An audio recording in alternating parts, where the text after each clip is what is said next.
Hello, I'm Michelle. And I'm Laura, and this is the Pair Entrepreneur Club podcast, a fortnightly show to help you navigate the demands of being both a parent and a business owner. We will share lots of practical ideas, hints and tips, and our own and others' experiences in juggling work, family, health and finances. Above all, we want to help you find your purpose, define your identity, and banish any confidence gremlins that might be holding you back from the life you dream of. No matter whether you have children or not, there will be something here for you. Let's get started.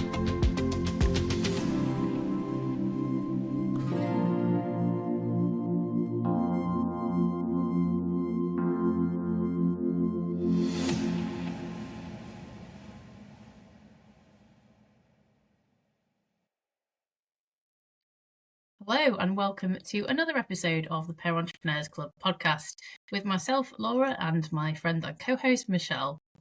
And today we want to talk to you about the difference between coaching and mentoring. This is a common question that we're asked frequently by clients and at networking events. What is the difference between coaching and mentoring? So, Michelle, do you want to start and talk about, what you perceive as the difference between coaching and mentoring? Yeah, absolutely. And I think for me, it's that what as coaches we try to signpost. So we're there as we use the analogy of the lighthouse and acting as that beacon of light. So we're not actually going to give people the answers. We're going to signpost them, and people will go on that self-discovery. So you might have a specific goal that you want to achieve, or a skill set that you want to uplift, and we will help you along that journey. So it's that exploration stage with that. Whereas on the flip side, a mentor will be somebody who's either got that skill and experience that you've gone through, and they will be ultimately going from their personal perspective and their lens of the world and saying, when I did this, this is the journey I went on. So they'll be sharing that knowledge and skill with you, and it's more telling in that sense as opposed to asking. Yeah, definitely. And I think, one of the biggest differences, from my perspective, is that people as coaches are there just to ask the right questions and to try and get the person that they're coaching to come up with the answers. Whereas a mentor generally is somebody that's been there, they've experienced it before, they've got that wealth of knowledge, so they'll provide answers. Yeah. The difficulty for some people is that that can lack their actual thought process. So in teams, certainly from my HR perspective, is that when members of a team ask their line manager, for instance, what do I need to do with this? And they give the answer.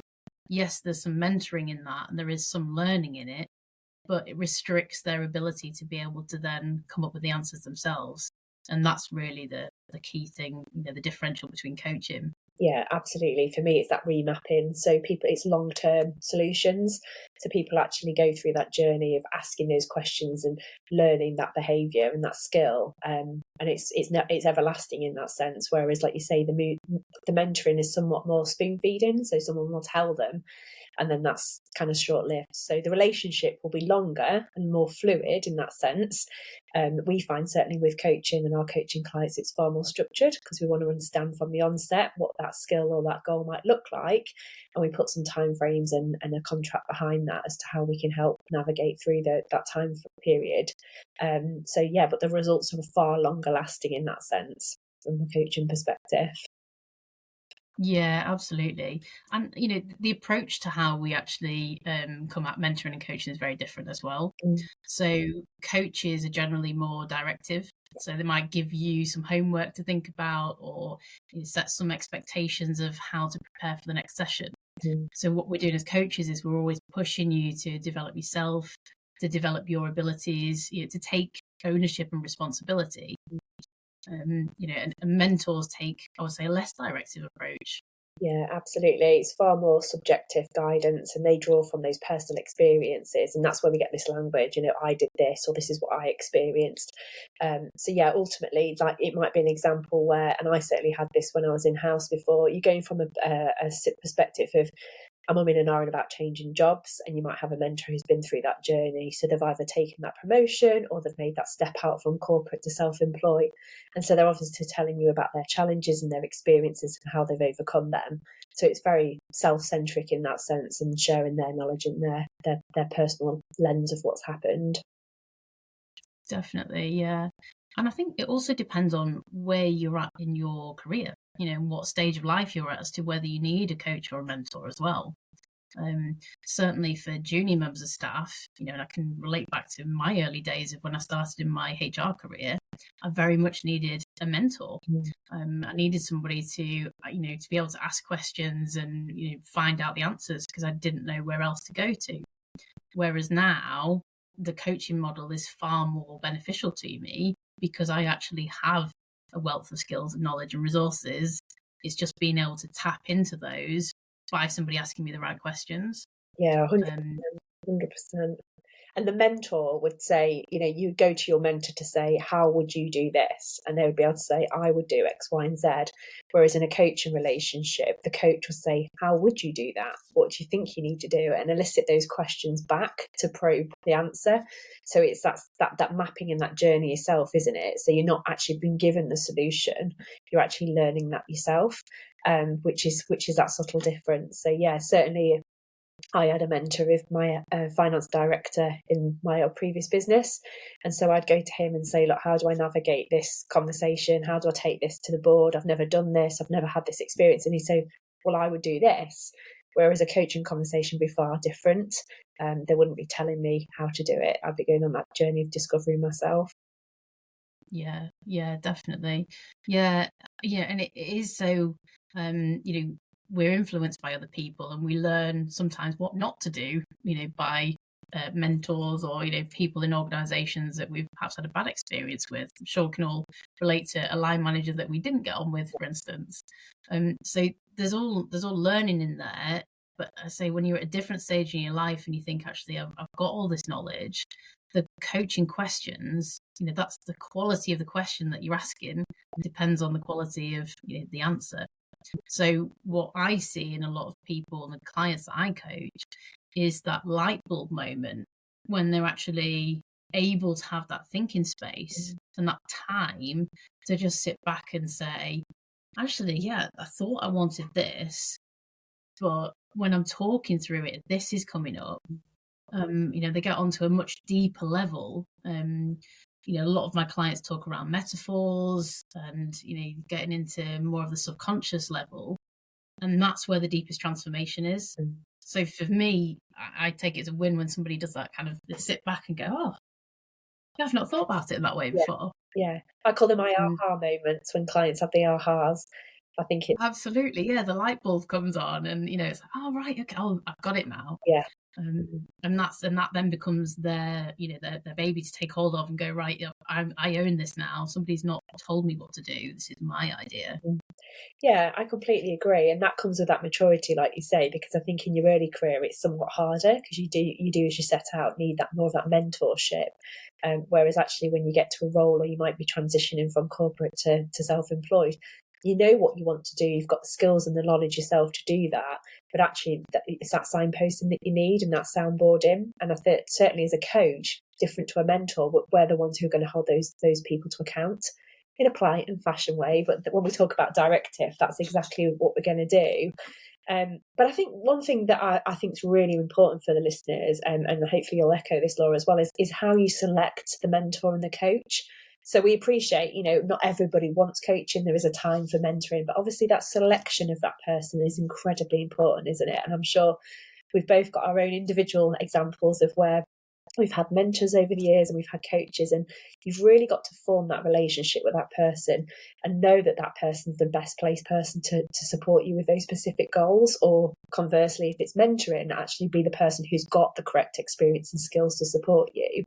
So as I say, in my past life, I had a finance director when I was working in HR, and he wasn't really mentoring me for HR. He was mentoring me because I was going onto a board. So it's incredibly important. He had years and years of experience operating at a board level. But then when I became self-employed and needed coaching, for me, it was about the identification of who's got a business that's not competitive to what I do, but actually can complement and has got business acumen, so they can support me in how to set up a business. They can signpost me to go on that journey myself as to where I need to go and what I need to do. And fundamentally for me, it was to hold me to account as well. It was someone who was politely going to challenge every couple of weeks of, you said you were going to do this, did you actually do that? Which is one of the things that we find incredibly powerful with the coaching mechanism as well. Whereas mentoring is a lot softer in that sense. You're going and you're soundboarding your problems or challenges. So that selection is really important. And I don't know about your experiences, Laura, what you kind of look out for when you're selecting your coaches and mentors over the years. Yeah, I think, ultimately, we know this in business, people buy from people. And it's about finding the right match and someone that you can build that rapport with. And again, it's like how much of, what are your expectations, what you wanted to get out of it. Yeah. So as a coach, we have like what we call a contracting piece, where at the beginning of the conversation, we'll say, what are your expectations? How much do you want to be pushed? Do you want us to challenge you on this, or would you rather have this, softly approach?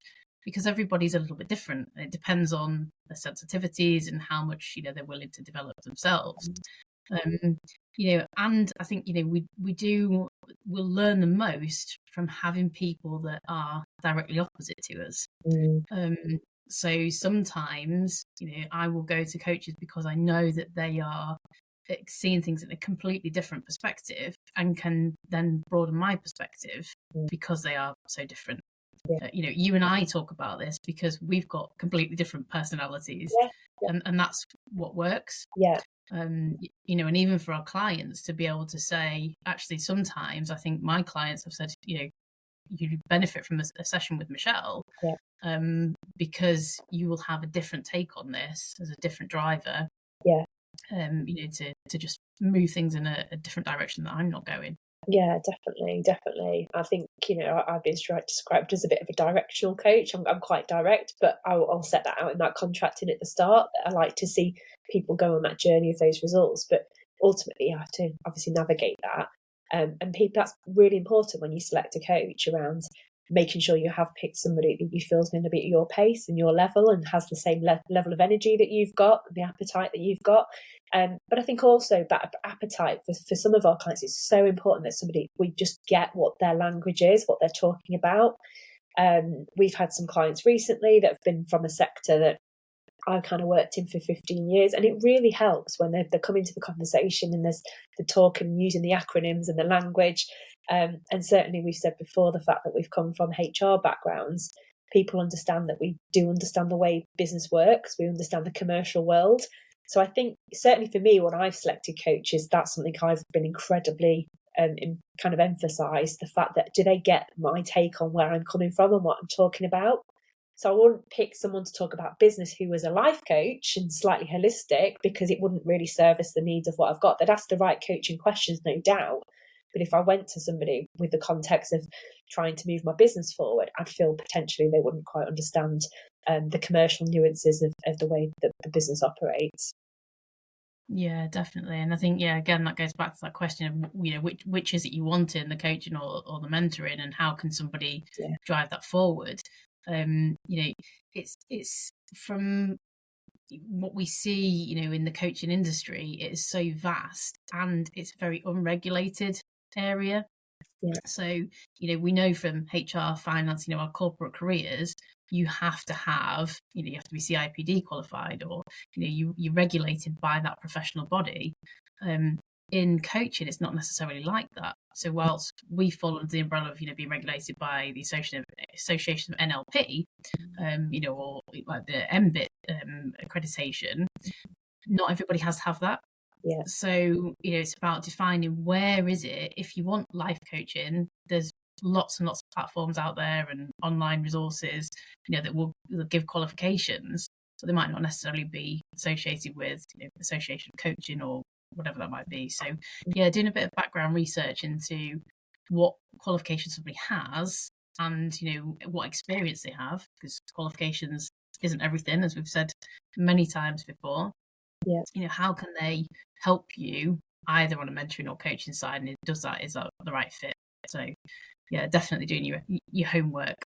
Yeah, definitely. And I think leading on from that, it's for you to really understand yourself. So any listeners out there, really think about what those current challenges are that you're facing. And then are you looking for that skill development or that wisdom? And that's obviously the point where we've said the coaching is that skill development, and that will lead you down the path of looking for those coaches.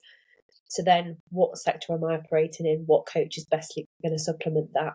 And if it's wisdom, it's then going back to your network and thinking, right, who within my network might be able to mentor me and support me? And I think those questions will really shape that direction that you're going to go down. But yeah, it's a huge plethora of people out there, isn't it? If you're not careful when you start Google searching coaches and mentors. Yeah, absolutely. And we've had our fair share of, searching for the right coaches and mentors for us. Yeah. So, I would say, yeah, I've certainly done my homework on the people that I've selected. And, we've also seen some that haven't been a good fit for us. Yeah. So most coaches will offer a free discovery call, or, a free session, as we do, to just say, let's just have a chat. Because if we get vibes that actually we're not getting that rapport, and there's not that connection, then there's absolutely no point in us going down this route, because that's the fundamental basis. You need to be able to trust your coach. And I will openly say to clients, if they're in a headspace where they're not actually that receptive to my style of coaching, then I'm not the right coach for you. So it's being honest with people as well. Yeah, definitely. And as you say, most people offer those discovery calls. So people are more than happy to sort of try before they buy in that sense. And I think that's incredibly important, isn't it? I ended up getting my first business coach in COVID. And as you said earlier, Laura, people buy from people. And it was actually somebody that I knew through my personal network. And I think that's also really important because I couldn't meet him in person. And that's quite an important thing for me. I like to do things face to face sometimes, particularly coaching or mentoring. It feels kind of more tangible for me to have a face to face. But post COVID, we do a lot more online. And I couldn't meet him. He was up in Scotland. But actually, I knew the work he'd done. I'd seen the testimonials, and instantly we had a phone call. And we just had a great connection. And the challenge was there from day one. But I think it's definitely worth asking for that initial contact, just to make sure before you sign up to anything that you've got that rapport with somebody. As you said, you've definitely got to trust them 100%, because it gets quite heavy. Some of the conversations can get quite heavy with clients, and that's where those long-term changes come from. Absolutely. The vast majority of the clients, they start off talking about, a work issue, which quickly goes into a home life issue, or something that's quite deeply personal. Yeah. So it's not just being able to have those conversations, it's also making sure that somebody's going to respect that space and have the confidentiality and the professionalism to be able to handle that, and make sure that that person feels safe.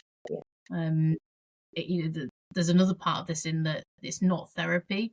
So if people are, digging up perhaps past traumas, being able to direct them and point them in the right direction as well, so that they don't, actually cause harm in a session, which, can happen. Yeah, absolutely. Yeah, and I think it's really important to, as we said, try before you buy, get the testimonials, do that research, and ultimately, use people as signposts even. So if you're not sure if it's a mentoring conversation or a coach, use people like communities. So, we've got our community, we've got our Facebook group. I'm sure, anybody in that group would happily play it off. Do we feel that it's a coaching situation or a mentoring situation? And actually, there's people as part of those communities who are also great mentors. They offer mentorship to one another because we're in the same sort of boat. But I think certainly from a coaching perspective, it's from our perspective, we advocate building that relationship and rapport from day one. And just kind of final thoughts on this, but what would you say would be the best for listeners to actually get the best out of coaching?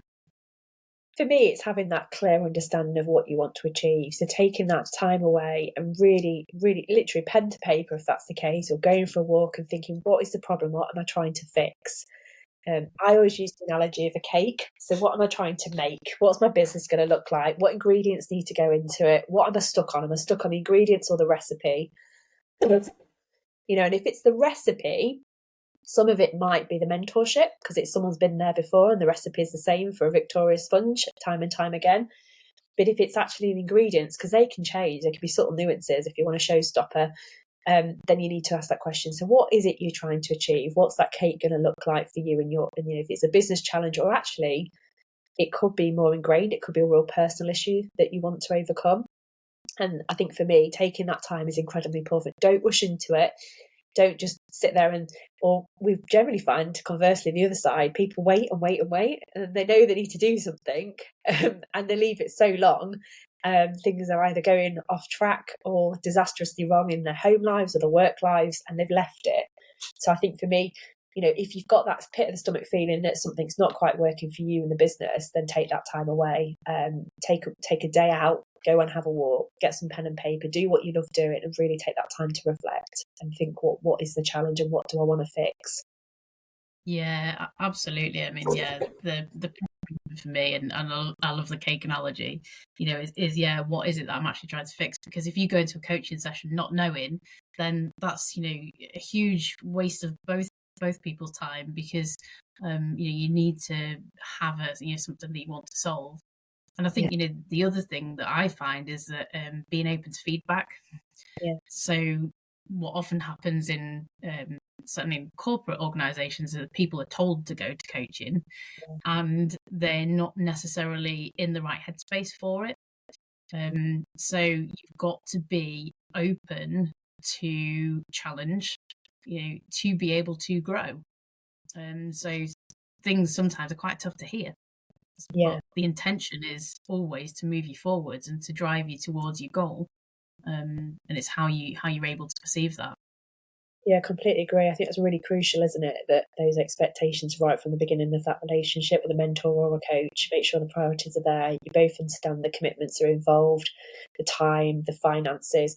Because there is an investment. There's like you say, whether it's from a corporate world and they're paying for it, or you're paying for it yourself up your own business. But there are those longer term gains that you're going to get. But ultimately, really, really taking that time to be clear on what those expectations look like is absolutely vital. Yeah. Yeah, and a lot of the the contracting at the beginning is why that is so crucial, and we spend a lot of time with clients just saying, okay, so what are your expectations? Quite often people say to me, well, what do you think? Oh, but it's not about me. I'm not going to tell you what I think, because it's got to come from you. Yeah. And that is setting that groundwork of, I'm not going to just give you the answers. You're actually going to work in this session. And sometimes that's difficult for people because they're so used to, we go back to the school system and it's like 2 + 2, what is the answer? The classroom, you're expected to know the answer. And if you get it wrong, everyone looks at you. Well, the whole point of coaching is there's no right or wrong. It's just let's guide what you want to do and how you want to drive this forward. Yeah, I think that's a really important point, particularly if you've been mentored and then you go into coaching, you do go with that expectation of having that level of guidance. And like you say, if you've come predominantly from the UK education system, people want that spoon feeding. We want to be told how to do something.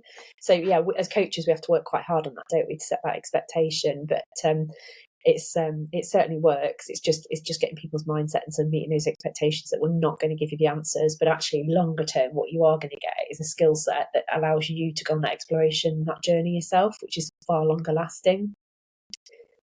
So yeah, I think that hopefully that should wrap up the questions that we've had. And what we'll do is we'll put some Q&As as well in the transcript that we've had over the time. But if you have got any personal questions yourself as to whether I should be looking to engage a coach or a mentor, we are coaches. We run a coaching business. Obviously, we advocate coaching, but we would equally offer the right guidance and that's appropriate for you. So we're more than happy to act as soundboards. If you want to reach out to us, we're more than happy to be open and honest about whether you should be seeking the services of a coach or a mentor. And just remember, it's all about relationship, as we said before, getting that right balance to thrive as a parent and as an entrepreneur, which is incredibly important. So we've come to the end. Thank you so much for tuning in. Keep sending any questions, and don't forget to follow us, and please subscribe to the podcast. And if you'd like to feedback what you'd see in the next episode, please also drop that in comments. And until next time, stay empowered. Thank you for listening. We hope you enjoyed it. We rely heavily on word of mouth, so if you found value in this episode, please hit subscribe and share it with family and friends. If you'd like to find out a bit more about us, you can find us on our Facebook group, Pair Entrepreneurs Club, or alternatively on Instagram, PairEntrepreneurs_club. We hope you have a great week, and we look forward to talking to you next time.